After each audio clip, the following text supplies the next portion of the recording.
All right, thank you. Good evening, everyone. Thank you for joining us on this Zoom press conference. We want to give you an update on the shooting incident that occurred last night, July 25th at 9:51 p.m. This incident, as you know, occurred in the 300 block of Congress Avenue and resulted in the death of one individual.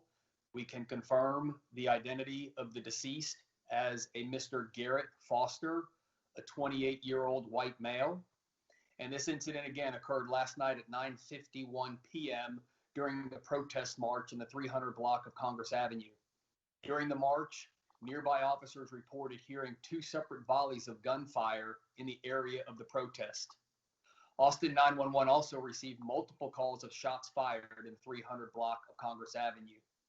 Officers working the protest immediately moved up and observed Mr. Foster with multiple gunshot wounds. Austin police officers began resuscitation efforts, and Austin Fire arrived on scene and continued these efforts. Austin Travis County EMS transported Mr. Foster to Dale Seaton Medical Center, where he succumbed to his wounds and was pronounced deceased at 10:25 p.m. Among the callers to Austin 911 was a subject who stated they had just been involved in a shooting and driven away from the scene. The caller stated they had shot someone who had approached the driver's window of their vehicle and pointed a rifle at them. The caller was instructed to pull over and officers would be dispatched. Officers located and brought the caller to the homicide office to be interviewed. The handgun and vehicle were secured as evidence. At the scene of the shootings, officers spoke with multiple witnesses that described several different versions of the incident. Witnesses reported a disturbance began when a vehicle started honking its horn as it turned southbound onto Congress from 4th Street. The vehicle stopped as there were a large number of people in the roadway. Mr. Foster, who was holding an AK-47 type assault rifle, approached the driver's side window as others in the crowd began striking the vehicle. Gunshots were fired from inside the vehicle at Mr. Foster. During the initial investigation of this incident, it appears that Mr. Foster may have pointed his weapon at the driver of this vehicle prior to being shot. After the first volley of gunfire, another individual reported hearing the gunshots and observed the vehicle driving away from the crowd. This individual drew their concealed handgun and fired multiple shots at the vehicle as it drove away. That subject was also brought to the homicide office to be interviewed. Mr. Foster's rifle and this subject's handgun were also secured as evidence. Homicide detectives and crime scene specialists arrived to process the scene. Detectives are reviewing available video, photos, and witness statements to determine the precise actions of those involved. Our investigators consulted through the night with the Travis County District Attorney's Office and will continue to coordinate this investigation with them. Both individuals have been released pending further investigation, and both individuals did possess a concealed handgun license. The Travis County Medical Examiner's Office will be conducting an autopsy to determine the official cause and manner of death. It is important that the community come forward and help us with this investigation, and as such, our detectives are asking anyone with video or photos of this incident to call APD Homicide at 512-974-TIPS, the Crime Stoppers Anonymous tip line at 512-472-8477, or to use the new Crime Stoppers app or email APD Homicide at homicide.apd@austintexas.gov. You may remain anonymous, and you can also submit tips by downloading APD's mobile app on iPhone and Android. It is very important, if you have video, if you have pictures, if you have information, that you come forward and provide that to us so that that will be included in this ongoing investigation. I want to take a moment to highlight the actions of our officers last night. Yet again, the men and women of the Austin Police Department ran towards danger. As soon as the shots were fired, our officers were working their way through the crowd, finding the victim and providing life-saving measures. Regardless of the incident, regardless of the crowd, our officers each day show up and they put their lives on the line helping others. And that's what happened last night. regardless of the topic of the protest, whether the protest is geared at these officers, whether they were earlier in the evening taking insults from these individuals. These officers put all of that aside, as they do every single day, and they ran towards the danger and helped this individual, but unfortunately were unable to save his life. And that is the work that the men and women of the Austin Police Department do day in and day out, that so often goes unnoticed. And I want to highlight this again, because in these difficult times, as we're all working to try and improve relationships, I do think it's important to highlight the great work that the men and women of APD are doing, even under these very difficult circumstances. They were present throughout the evening.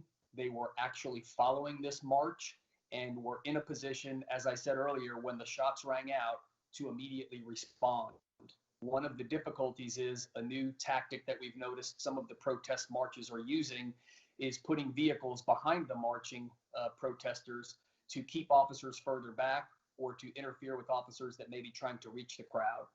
Although it didn't create a significant delay last night when the shots rang out and the vehicle that was monitoring and following the march tried to move up to get involved, one of the vehicles that was trailing the protest ended up blocking them and getting in the way for a brief moment and slowed down their response. So again, our officers are doing everything we can do to allow these protests, to allow these marches to take place, and to do so in a way that is as safe as possible and let people exercise their right to free speech. But we need everyone involved to help us in this endeavor. This is the 28th homicide in Austin this year, an increase of well over 70% in the homicide rate this year.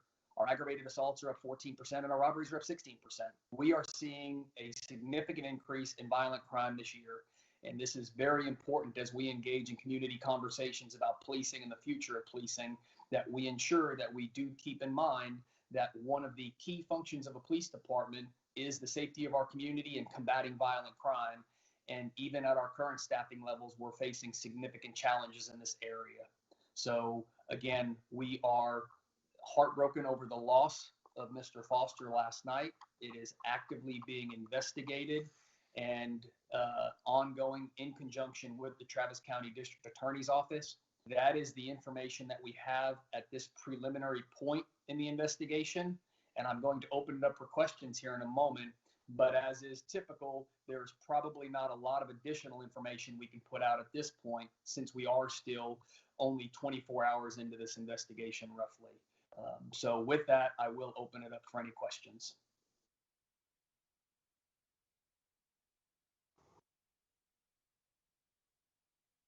Chief, it's Tony Plahetsky here. Can you hear me? Yeah, I can hear you, Tony.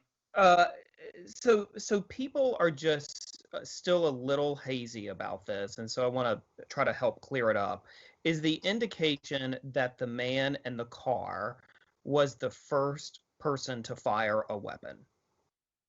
Based on what we know right now, that is what we believe. We believe that as he turned onto Congress Avenue, and as you can see in the videos, as the crowd surrounds his vehicle and as some of the protesters are striking his vehicle, his account is that Mr. Foster pointed the weapon directly at him and he fired his handgun at Mr. Foster. Thank you.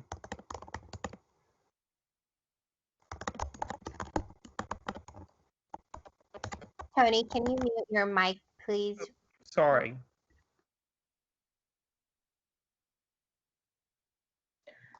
This is Tahara with KXAN. I was wondering, do you have a rough estimate of how many officers were on the ground last night, just monitoring the protest? That is information we can get you in a follow-up question, depending upon the night of the week and the events that we anticipate based on what we see on social media or that we're made aware of. We adjust our scheduling for that. I do know last night we had the mounted patrol, which is a critical element in the Austin Police Department for crowd control endeavors, along with Metro tactical teams and downtown officers that were monitoring these activities, and our special response team as well for a specific number to follow up with you. This is Danny Davis with the Austin American Statesman. Is there any indication about what the car was doing in the first place? Was it trying to get around? Was it trying to drive into the protests? Is there any indication about the car itself? That information is specific to the investigation, and we're not going to release anything that the driver told us at this point about why he was there and what he was doing. I think everyone has probably seen the video that's circulating on social media that actually shows him make that turn onto Congress and pull into that crowd and then immediately be surrounded by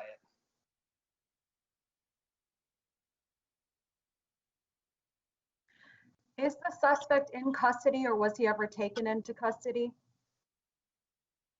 Both individuals that fired weapons last night were detained, brought to police headquarters, and interviewed by homicide detectives.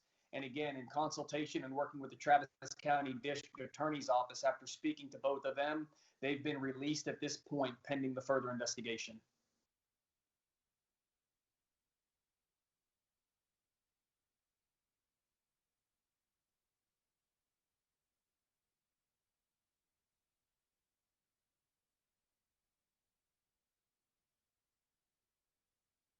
I'll leave it open for another 15 seconds to make sure there's not another question, and then we'll shut down.